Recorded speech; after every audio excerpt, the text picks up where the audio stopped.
Assalamualaikum warahmatullahi wabarakatuh. Perkenalkan, kami dari kelompok 14 akan mempresentasikan materi dengan judul Pengantar Teknologi Komunikasi dan Informatika. Presentasi ini kami susun di bawah bimbingan Dr.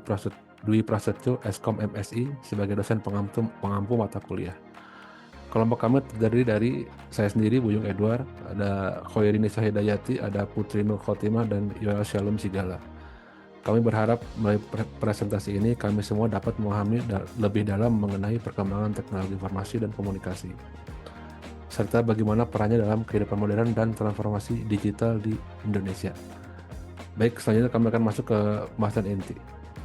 Next. Pada slide ini kami menampilkan 4 subbahasan utama yang akan kami jelaskan dalam presentasi. Subbahasan ke-1 membahas tentang pengertian sejarah serta peran teknologi informasi dan komunikasi dalam mendukung transformasi digital di Indonesia. Ini menjadi dasar pemahaman konsep dalam keseluruhan makalah. Subbahasan kedua membahas dampak positif perkembangan TIK dalam bidang perdagangan, sosial, dan budaya. Di sini kami melihat bagaimana teknologi ikut mendorong perubahan pola belanja, interaksi sosial, hingga pelestarian budaya. Subbahasan ketiga akan mengulas etika dan tanggung jawab pengguna teknologi informasi, terutama terkait privasi, keamanan data, dan penggunaan teknologi secara bijak. Dan subbahasan keempat menyoroti bagaimana TIK dimanfaatkan dalam dunia pendidikan melalui sistem e-learning, baik dari segi manfaat maupun tantangannya.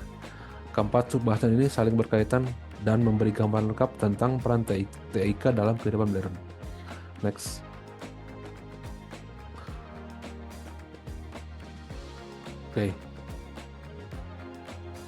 Teknologi informasi dan komunikasi ini bukan sekedar alat bantu, tetapi infrastruktur utama dalam kehidupan modern. Di Indonesia, perkembangan TIK menjadi penggerak utama transformasi digital nasional. Data APGI 2024 menunjukkan lebih dari 221 juta penduduk telah terhubung dengan internet. Dan ekonomi digital Indonesia telah mencapai nilai sekitar 90 miliar dolar AS. Pemerintah melalui Indonesia Digital Roadmap 2021 sampai 2024 dan SPBE terus memperkuat infrastruktur, literasi digital, serta keamanan siber. Oleh karena itu, memahami TIK menjadi penting untuk menciptakan masyarakat yang produktif, inklusif, dan berdaya saing di era digital. Rumusan masalah. Pada bagian rumusan masalah ini, kami merangkum 4 pertanyaan utama yang menjadi dasar penyusunan makalah. Pertama, bagaimana pengertian dan sejarah TIK serta perannya dalam mendukung transformasi digital Indonesia. Kedua, apa saja dampak perkembangan dari TIK yang terlihat jelas dalam bidang perdagangan, sosial, dan budaya. Ketiga, bagaimana etika dan tanggung jawab pengguna TIK harus diterapkan agar pemanfaatan teknologi tetap aman dan bertanggung jawab. Dan terakhir, bagaimana TIK dimanfaatkan dalam dunia pendidikan, khususnya melalui sistem e-learning. Keempat, rumusan masalah ini membantu kami menyusun alur pembahasan yang lebih terarah dan komprehensif.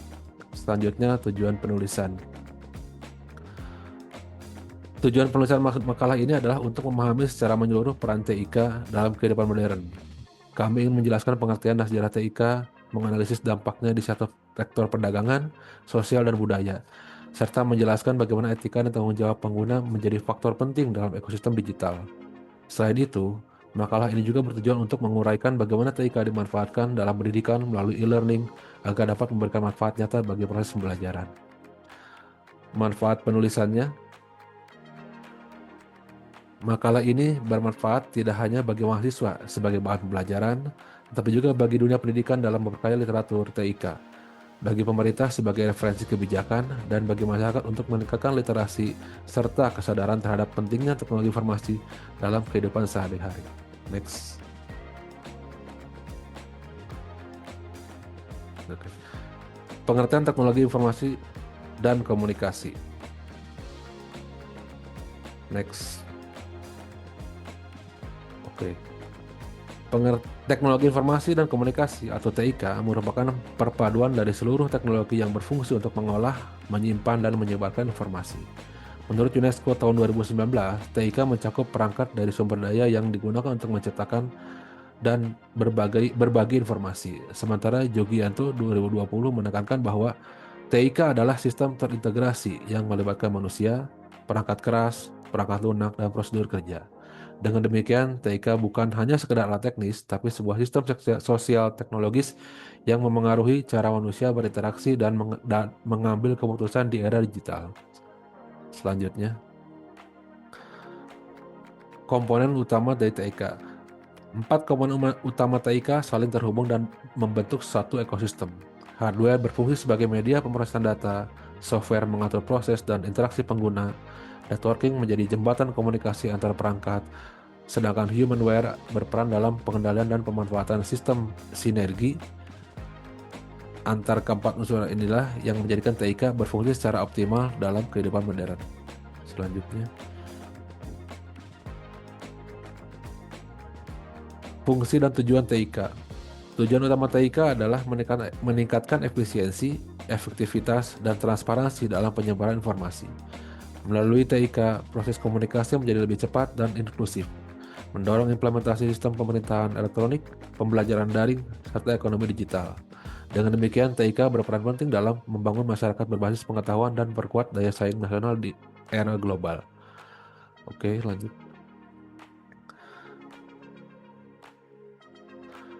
Perkembangan TIK berlangsung dalam 4 fase besar. Dari komunikasi mekanik seperti telegraf dan radio pada abad ke-19 berkembang menuju era digital dengan ditemukannya komputer elektronik dan jaringan ARPANET. Pada pertengahan abad ke-20, tahun 1990-an menjadi tonggak globalisasi informasi lewat internet dan World Wide Web, yang kemudian diikuti konvergensi teknologi seperti cloud computing, Internet of Things of IoT, dan kecerdasan buasan. Di Indonesia, proyek Palaparing dan program Smart City memperkuat infrastruktur digital nasional. Ke depan, kita memasuki fase teknologi generatif seperti 5G, Metaverse, dan quantum computing yang akan semakin mempengaruhi kehidupan manusia. Lanjut. Periode perkembangan penting TIK. 4 periode utama ini menggambarkan bagaimana setiap fase membawa lompatan besar dalam penyebaran informasi. Dari alat komunikasi dasar ke komputerisasi hingga integrasi digital yang kita alami saat ini. Setiap inovasi membuka peluang baru bagi efisiensi, kolaborasi, dan inovasi di berbagai bidang. Next.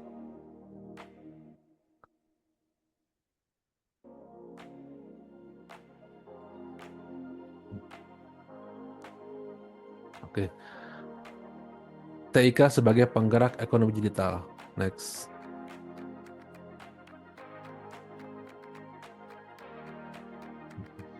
Oke. Teknologi informasi dan komunikasi berfungsi sebagai katalis pertumbuhan ekonomi digital. Nilai ekonomi digital di Indonesia telah mencapai 90 miliar dolar AS pada 2024 dan diproyeksikan meningkat pesat hingga 150 miliar dolar pada 2027. Inovasi berbasis teknologi seperti e-commerce, fintech, dan edutech menunjukkan bagaimana TIK menciptakan lapangan kerja serta mempercepat transformasi sektor ekonomi nasional. Selanjutnya, TIK dan peningkatan inklusi digital. Selain aspek ekonomi, TIK juga berperan besar dalam meningkatkan inklusi digital melalui e-learning dan telemedicine. Masyarakat di wilayah terpencil kini dapat menikmati layanan pendidikan dan kesehatan. Program Siberkreasi Kominfo telah menjangkau lebih dari 50 juta peserta, meningkatkan literasi digital, dan mendorong partisipasi publik dalam ekosistem digital nasional. Selanjutnya, keamanan dan kedaulatan digital. Aspek keamanan menjadi bagian tak terpisahkan dari transformasi digital. Dengan berlakukannya Undang-Undang Perlindungan Data Pribadi pada Oktober 2024, Indonesia menegaskan komitmen menjaga kedaulatan data nasional. BSSN atau Badan Siber dan Sandi Negara terus memperkuat Cyber Security Framework untuk melindungi data pemerintah dan masyarakat, menciptakan ekosistem digital yang aman dan terpercaya. Selanjutnya, tantangan dan arah penguatan TIK. Meski telah berkembang pesat, masih terdapat tantangan besar seperti kesenjangan infrastruktur di daerah 3T, rendahnya kompetensi SDM digital, dan ancaman siber yang meningkat. Untuk mengatasinya, dibutuhkan sinergi antara pemerintah, dunia industri, dan lembaga pendidikan agar transformasi digital dapat berkelanjutan dan inklusif menuju Indonesia Digital Nation tahun 2045. Oke, selanjutnya pemaparan akan dilakukan oleh rekan saya, Khairinisa Hidayati, tentang dampak perkembangan teknologi informasi dan komunikasi dalam bidang perdagangan, sosial, dan budaya. Silakan.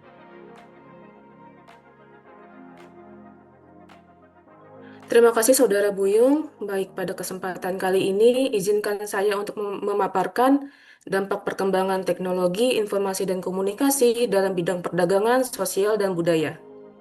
Pesatnya perkembangan teknologi, informasi, dan komunikasi dalam beberapa dekade terakhir membawa berbagai macam perubahan bagi kehidupan manusia, terutama dari segi perdagangan, sosial, dan budaya. Dimulai sejak Tim Berners-Lee menciptakan World Wide Web atau yang kita sebut WWW pada tahun 1989 dan perkembangan AI, Artificial Intelligence, yang dicetuskan pada tahun 1950 oleh seorang ilmuwan komputer, Alan Turing, yang memperkenalkan The Turing Test. Next. Dampak perkembangan teknologi informasi dan komunikasi dalam bidang perdagangan. Di Indonesia sendiri, kita sudah lama mengenal sistem perdagangan. Perdagangan dimulai dengan sistem barter antar kelompok masyarakat, lalu sistem jual beli dengan cara konvensional, hingga kemunculan e-commerce, yaitu toko online yang mendorong perubahan pada sistem perdagangan di Indonesia. Dampak positif yang terjadi dalam sistem perdagangan di Indonesia dengan adanya perkembangan teknologi informasi dan komunikasi. Transaksi lebih cepat, praktis, dan fleksibel, di mana masyarakat dapat melakukan kegiatan perdagangan secara online tak terbatas pada jarak dan waktu. Yang kedua yaitu jangkauan pasar yang lebih meluas hingga menyentuh pasar global. Lalu promosi produk lebih efektif dengan kos yang lebih murah. Dengan adanya segala kemajuan dalam segi teknologi dan sosial media, para pelaku usaha mempunyai tools dan sarana prasarana gratis untuk mempromosikan produk yang mereka jual. Hal ini pula yang dapat memberikan kesempatan yang sama bagi pelaku usaha besar maupun pelaku usaha UMKM untuk saling bersaing secara sehat. Dan kemudahan pemantauan inventory dengan sistem inventory berbasis teknologi sebagai keuntungan lain dari kemajuan teknologi. Lalu dampak negatif yang terjadi dalam sistem perdagangan di Indonesia dengan adanya perkembangan teknologi, informasi, dan komunikasi. Dengan kemudahan yang ada di tangan konsumen, nampaknya memberikan dampak bagi menurunnya minat masyarakat dalam berbelanja di pasar konvensional yang berakibat pada menurunnya omset para pelaku usaha konvensional dari tahun ke tahun. Perdagangan di toko online juga cukup mengganggu rantai distribusi produk dan rantai pasok. Karena pemilik toko online bukan hanya dari para pedagang, namun juga langsung dari pihak pabrik. Globalisasi yang meluasnya juga membuat Indonesia kebanjiran produk mancanegara hingga menyebabkan menurunnya minat masyarakat dalam membeli produk dalam negeri, terutama dalam bidang tekstil. Lalu maraknya kasus scam, penipuan, hingga pencurian data konsumen, seperti perbedaan yang cukup signifikan antara barang yang dipromosikan dengan barang yang dijual maupun serangan hacker. Lalu dampak perkembangan teknologi informasi dan komunikasi dalam bidang sosial dan budaya. Dengan teknologi yang semakin berkembang pesat, masyarakat tidak lagi memerlukan waktu berhari-hari atau bahkan berbulan-bulan untuk saling berkomunikasi. Dengan perkembangan TIK dan juga pesatnya laju informasi, tentunya membawa pengaruh besar di bidang sosial dan budaya dalam kemasyarakatan. Dampak positif dalam bidang sosial dan budaya. Yang pertama ada relasi yang lebih meluas dikarenakan mudahnya kita dalam berkomunikasi, bahkan tanpa harus bertatap muka terlebih dahulu. Lalu pesatnya laju informasi serta keragaman budaya juga menumbuhkan perasaan toleransi antar budaya dan hal-hal yang baru ditemui. Pesatnya informasi juga membawa kemudahan bagi masyarakat dalam mengakses informasi tentang ilmu pengetahuan. Meluasnya informasi juga dapat menjadi sarana sebagai ajang promosi budaya Indonesia ke dunia luar dengan memanfaatkan sosial media yang ada. Lalu juga membuat berkembangnya kesempatan berekspresi pada para seniman melalui sosial media hingga aplikasi-aplikasi terkait untuk menunjang imajinasi mereka. Namun di balik itu semua tentu saja ada dampak negatif yang harus dihadapi, yaitu westernisasi dan perubahan nilai-nilai moral. Westernisasi tentu tidak selalu berdampak negatif dan ada beberapa dampak positif. Namun perlu diingat bahwa kebudayaan Indonesia dan negara barat memiliki perbedaan yang sangat signifikan. Lalu berkembangnya sifat apatisme di masyarakat dikarenakan mayoritas masyarakat lebih senang menghabiskan waktu mereka dengan gadget masing-masing. Tersebar luasnya konten negatif seperti pornografi yang bahkan dapat dengan mudah dijangkau oleh anak-anak. Penurunan minat bagi budaya sendiri dikarenakan sebagian masyarakat lebih memilih mengikuti tren dan menciptakan fenomena FOMO, yaitu fear of missing out. Lalu selanjutnya pemaparan akan dilakukan oleh rekan saya, Putri Nur Khotimah, tentang etika dan tanggung jawab pengguna teknologi informasi.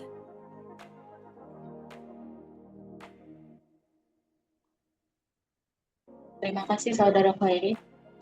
Baik, pada kesempatan kali ini, izinkan saya untuk memaparkan pembahasan tentang etika dan tanggung jawab pengguna teknologi informasi. Kemajuan teknologi membawa tantangan etika dan moral baru.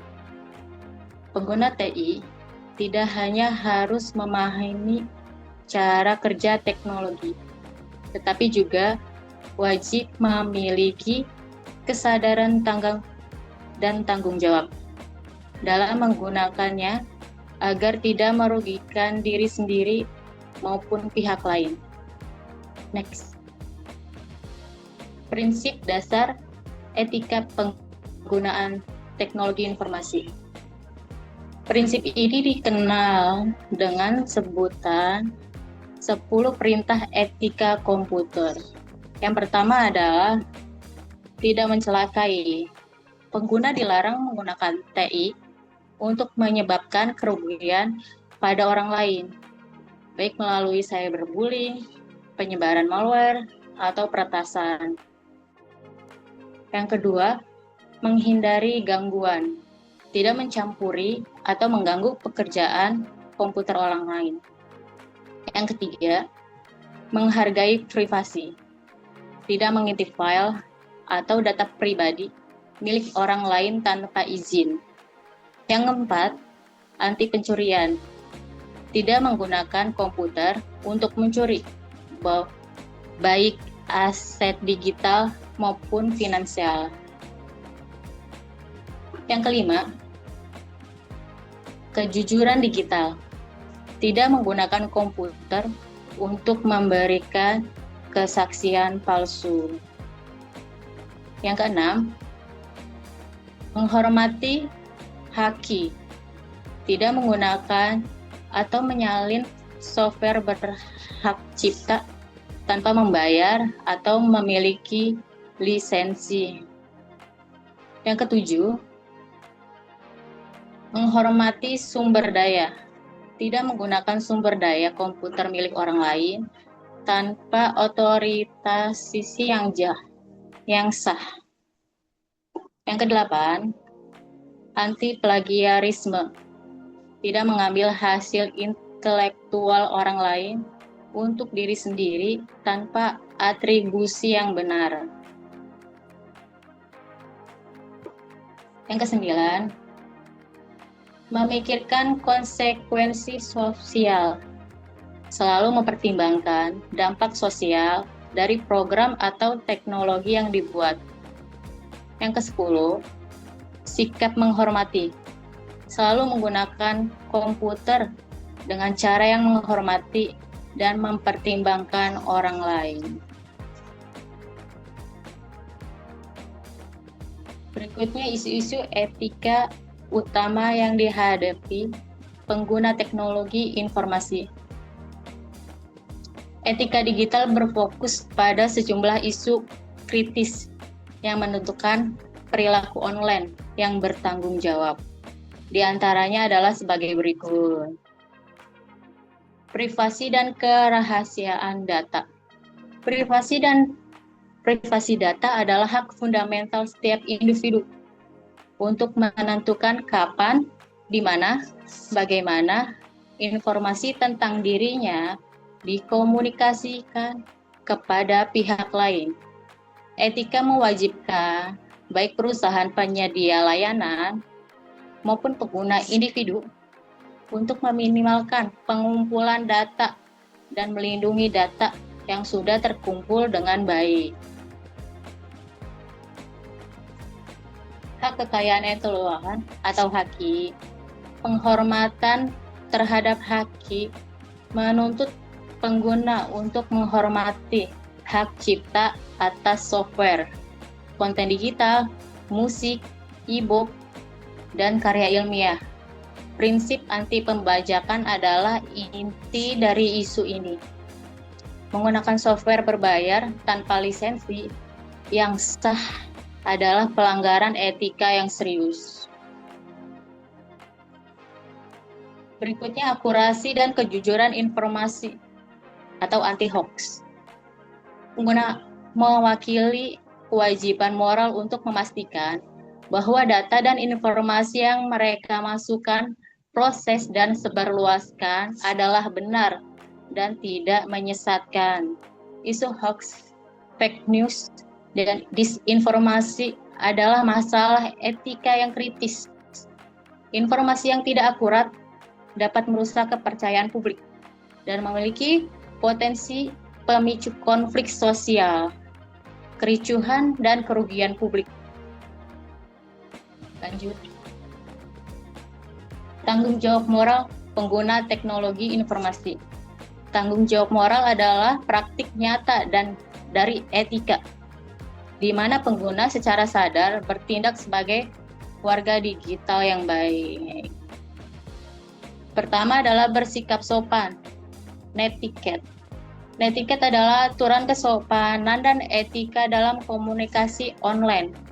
Ini termasuk menggunakan bahasa yang sopan, menghindari kata-kata kasar atau provokatif, dan tidak menggunakan huruf kapital semua dalam tulisan.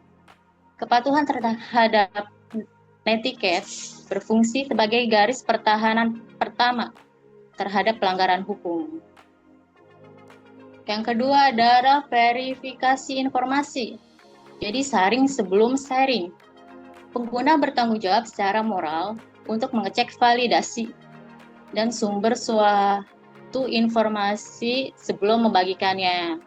Kelalaian dalam memverifikasi dan menjabarkan hoax menunjukkan kurangnya tanggung jawab moral terhadap kejujuran publik dan berkontribusi pada kerugian publik. Yang ketiga, menghargai keanekaragaman. Tanggung jawab moral meliputi penghindaran bullying, ujaran kebencian, atau diskriminasi sara. Cyberbullying dapat menyebabkan korban mengalami tekanan mental dan trauma.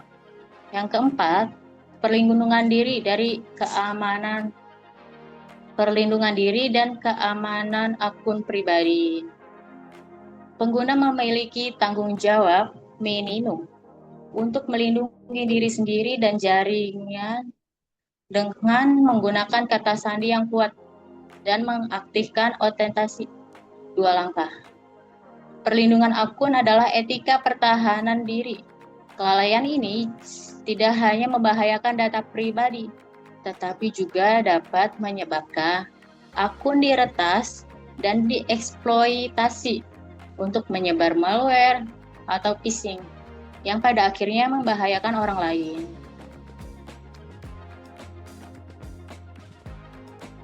Tanggung jawab hukum pengguna teknologi informasi. Tanggung jawab hukum adalah kepatuhan terhadap peraturan perundang-undangan yang berlaku di Indonesia. Yang pertama, Undang-Undang Informasi dan Transaksi Elektronik UIT tahun 2024 membahas tentang pencemaran nama baik dan penyerangan kehormatan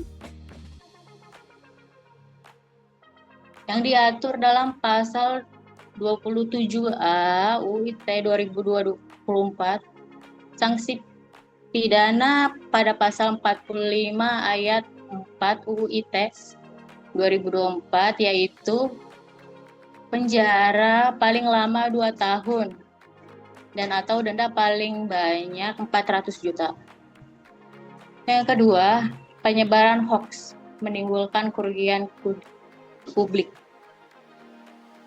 Penyebaran hoax yang menimbulkan kericuhan atau kerugian publik diatur dalam pasal 28 ayat 1 UU ITE. Pelaku yang terbukti membuat dan menyebarkan informasi palsu tanpa memverifikasi kebenarannya dapat dijerat hukuman penjara denda sesuai UU ITE dan KUHP sanksi pidana pasal 45A ayat 1 UU ITE 2024, yaitu penjara paling lama 6 tahun dan denda paling banyak 1 miliar rupiah. Lalu selanjutnya ujaran kebencian berbasis sara, jenis kelamin, dan disabilitas. Dalam pasal 28 ayat 2 UU ITE 2024 melarang mendistribusi konten yang menghasut kebencian atau permusuhan terhadap kelompok tertentu berdasarkan sara, ras, kebangsaan, etnis, warna kulit, agama, kepercayaan, jenis kelamin, disabilitas mental, disabilitas fisik. Sanksi yang didapatkan diatur di pasal 45A ayat 2 UU ITE 2024, yaitu penjara paling lama 6 tahun dan denda paling banyak 1 miliar.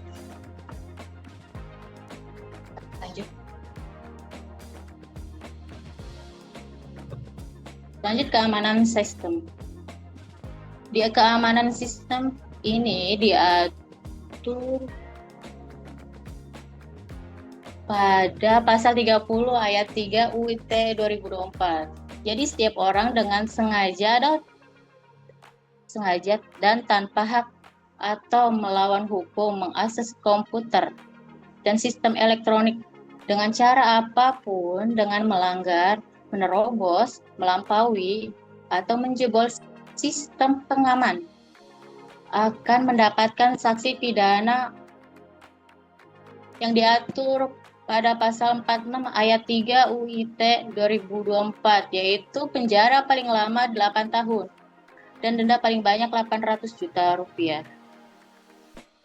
Terus adalah penggunaan lisensi yang diatur dalam UU Undang-Undang Nomor 28 Tahun 2014 tentang Hak Cipta.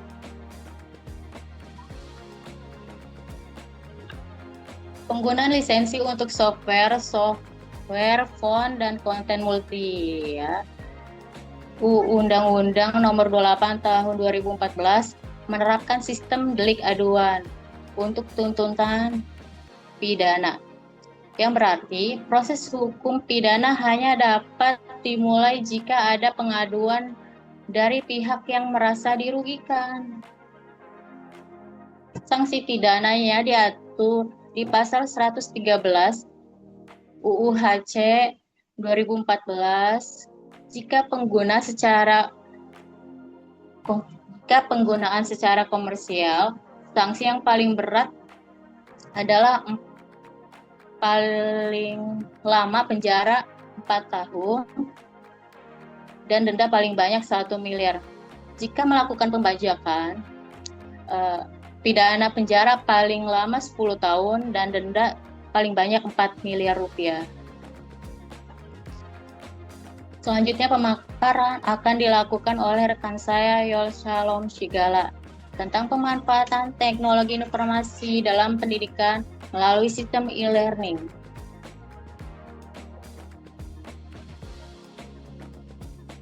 Baik, terima kasih Saudari Putri. Baik, pada kesempatan kali ini saya akan memaparkan pemanfaatan teknologi informasi dalam dunia pendidikan, khususnya melalui sistem e-learning. Sering berkembangnya teknologi, proses pembelajaran kini tidak lagi terbatas pada ruang kelas fisik saja. Melalui e-learning, kita dapat mengakses materi, kita juga dapat berdiskusi, serta melakukan evaluasi secara fleksibel dan efisien, kapanpun dan dimanapun itu. Presentasi ini akan membahas manfaat dari e-learning, komponen utamanya, contoh dari LMS yang digunakan, serta peran dosen dan mahasiswa dalam pelaksanaannya. Pada saat ini, kita dapat melihat manfaat utama dari pemanfaatan teknologi informasi dalam pendidikan. Yang pertama, teknologi mempermudah akses informasi kapan saja dan di mana saja mahasiswa dapat mengunduh atau mengakses materi tersebut dan juga bisa mengikuti pembelajaran tanpa harus menunggu pertemuan tatap muka. Yang kedua, teknologi meningkatkan interaktivitas antara guru dan mahasiswa melalui forum diskusi, video conference, dan kuis interaktif. Pembelajaran menjadi jauh lebih komunikatif dan sangat menarik. Manfaat berikutnya adalah efisiensi waktu dan biaya. Sistem e-learning tidak mengharuskan atau tidak mewajibkan peserta berpindah tempat sehingga menghemat transportasi dan logistik. Selanjutnya, teknologi mendukung pembelajaran mandiri. Mahasiswa dapat menyelesaikan ritme belajar sesuai dengan kemampuan dan waktu masing-masing.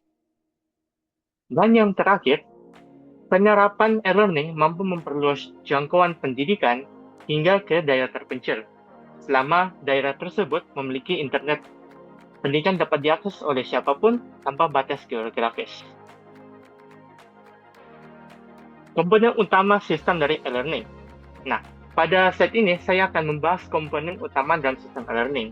Komponen pertama dari e-learning atau LMS yaitu komponen pertama merupakan dari komponen utamanya merupakan Learning Management System atau yang biasa kita familiar dengan LMS, yaitu platform yang digunakan untuk mengolah materi, tugas, diskusi, dan evaluasi.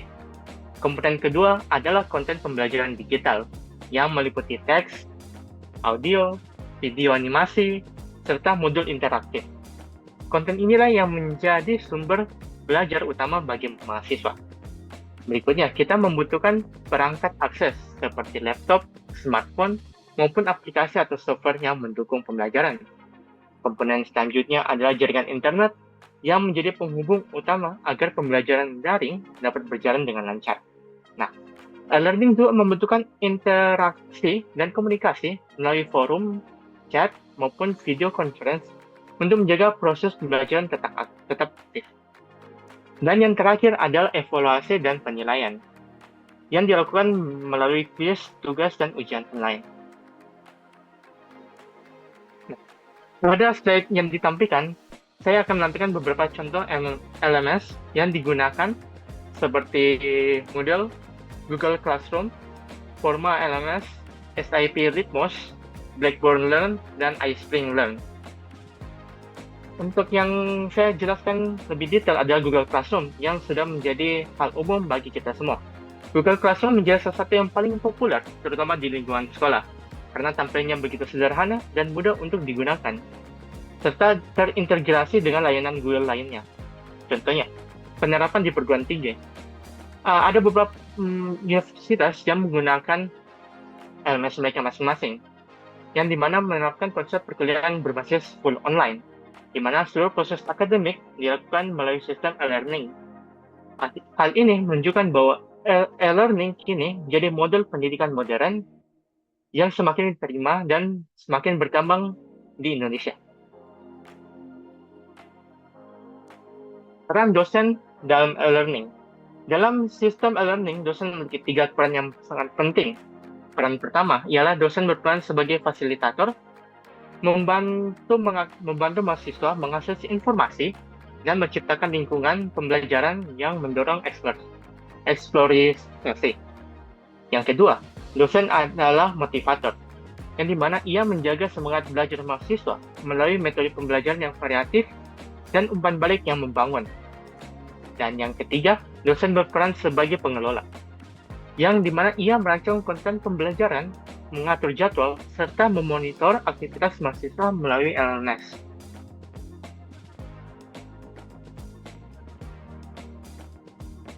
Peran mahasiswa dalam e-learning. Kesuksesan e-learning tidak hanya bergantung pada teknologi, tetapi juga pada peran mahasiswa. Dari sisi dosen, pada slide sebelumnya, kita telah mendengar bahwa dosen mempunyai peran sebagai fasilitator, motivator, dan mengolah yang dimana sangat menentukan proses pembelajaran. Sementara di sisi mahasiswa, terdapat 3 peran utama yang telah saya cantumkan. Mahasiswa dituntut untuk mandiri dan aktif berinteraksi dalam kegiatan pembelajaran. Mahasiswa juga dituntut untuk untuk dapat mengakses literasi digital yang telah disiapkan oleh dosen, yaitu kemampuan teknologi secara efektif. Nah, selain itu juga mahasiswa harus mampu mengelola informasi secara kritis, karena banyaknya sumber digital menuntut kemampuan untuk memilah atau untuk memilih informasi yang benar dan relevan. Dengan peran yang saling melengkapi antara dosen dan mahasiswa, sistem e-learning dapat menjadi metode pembelajaran yang efektif dan berkualitas. Baik, itu merupakan presentasi dari kelompok kami, kelompok 14. Kiranya presentasi kali ini dapat dimengerti oleh para penonton. Sekian dari kami, terima kasih.